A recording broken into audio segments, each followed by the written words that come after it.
রাত বাজে ১২টা আর এখন আমি বসে বসে পিঠা বানাচ্ছি। আসসালামু আলাইকুম এভরিওয়ান, সবাই কেমন আছেন? আশা করি সবাই অনেক ভালো আছেন। আলহামদুলিল্লাহ আমিও ভালো আছি। ছোলার ডাউল দিয়ে আজকে আমি ঝাল পিঠা বানাবো। তো ঝাল পিঠা বানানোর জন্য প্রথমে জিরা, রসুন ও পেঁয়াজ একটু বেটে নেব। তারপর এর মধ্যে গরম মশলা এবং ২-৩টা কাঁচামরিচ দেব। এরপর মরিচের গুঁড়া, ধনিয়া গুঁড়া, হলুদের গুঁড়া এবং পরিমাণ মতো লবণ দিয়ে ভালো মতো কষিয়ে নেব। কষানোর পর যখন একটু ভালো মতো কষানো হয়ে যাবে, মশলাগুলো দিয়ে তেল ছাড়বে, তখন আরেকটু পানি দিব। সামান্য পানি দিয়ে মশলাটা আরেকটু ভালো মতো কষিয়ে নেব। কিছুক্ষণ পানিটা ফোটার পর পানির মধ্যে মুরগির মাংসগুলো ও ছোলার ডাউল দিয়ে ভালো করে সিদ্ধ করে নেব। কিন্তু আপনারা যারা একটু বেশি ডাউল দিয়ে করবেন বা অনেকগুলো পিঠা বানাবেন, তারা অবশ্যই আগে ছোলার ডাউল একটু সিদ্ধ করে নেবেন।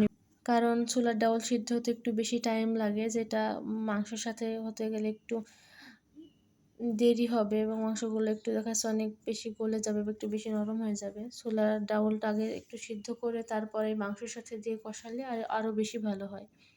আমার অল্প ডাউল, সেজন্য আমি অল্প করেই কষিয়ে নিচ্ছি। কষানো হয়ে গেছে, এবার একটু বেশি করে পানি দিয়ে ডাউলটা সিদ্ধ করে নিলাম। এবার সব ঝোলগুলো গ্যাসতে যখন লেগে যাবে তখন বাটিতে উঠায় নিয়ে পাশে রেখে এবার আরেকটা জায়গায় রুলি ময়দা এবং পানি দিয়ে ভালো করে আটাটা মেখে নেব। যখন ভালো করে মাখা হয়ে যাবে তারপর বেলে রুটি বানিয়ে গ্লাস দিয়ে ভালো মতো গোল গোল করে রুটিগুলো কেটে নেব। কেটে নেওয়া হয়ে গেছে, তবে আমার এখানে একটু মিস্টেক হয়েছিল। আমি সবগুলো রুটি একসঙ্গে অনেক ঘন করে রাখার কারণে একটু লেগে লেগে গিয়েছিল। আপনারা যখন বানাবেন একটু ফাঁকা ফাঁকা করে রাখবেন যেন না লাগে। এই তো আমি একটা রুটি নিয়ে তার উপরে একটু বেশি করে ডাউল দিয়ে তার উপর আবার আরেকটা রুটি দিয়ে ভালো মতো মুখটা লাগাই নিতে হবে। লাগাই নেওয়ার পর আমি একটু ডিজাইন করে দিব। যারা পারেন তারা একটু ট্রাই করতে পারেন ডিজাইনটা, না পারলে শুধু এমন করে ভাজলেও হবে।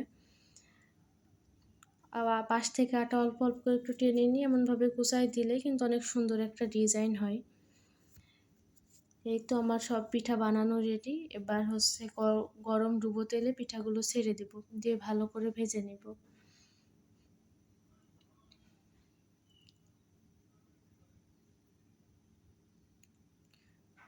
পিঠাগুলো ভাজা হচ্ছে, একটু এপাশ ওপাশ করে দিয়ে ভালো মতো ভেজে নিতে হবে। লো আছে, জালটা অবশ্যই একটু লো রাখবেন। বেশি রাখলে দেখা যাচ্ছে যে ভালো মচমচে হবে না। এই পিঠাটা গরম গরম খেলে স্বাদ নিয়ে কোনো কথা হবে না। একবার যদি ট্রাই করেন, খাওয়ার পরেই বলবেন এত মজাদার পিঠা। এই তো ফাইনাল লুক, কেমন হয়েছে সবাই জানাবেন। আসসালামু আলাইকুম।